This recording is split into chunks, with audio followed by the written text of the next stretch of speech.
langkai kita pahai verena Singkarong singkang sambil jumi padu mirna Nikinang le awete Corani oma juang tak jodeke Jodeke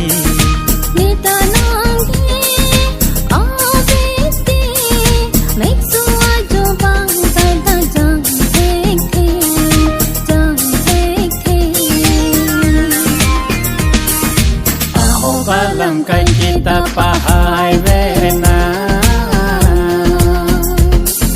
Singkarong singkang sambil jumi padu mirna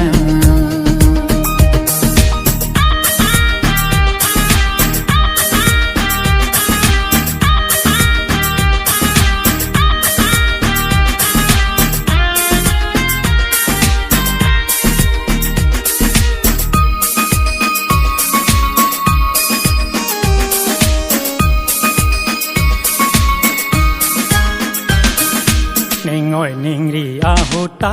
ning nagaparong nang nepang Mekri neklang ahuta ning nagapang sam nang nepang Kapili ko kini ko chingko ahuta Ni parlong ko chino kapasimu ahuta Nangkang tur nang kibu nang karbadun tadang Nangkang tur nang kibu nang karbadun tadang Kosan sini Sinang tini unji nang honang pan Kosan sini Sinang tini unji nang honang pan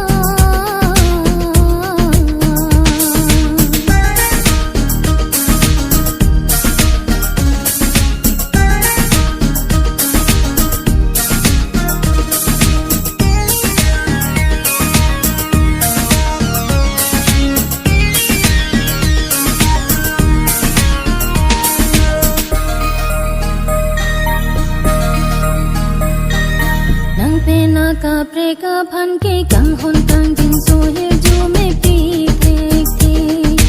Ita ang di reng ta ang di nang peni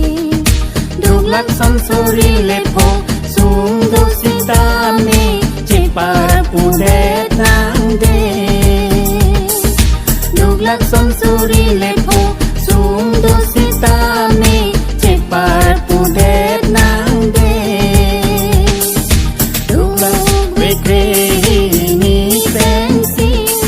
Richo cholong di mo ai ni si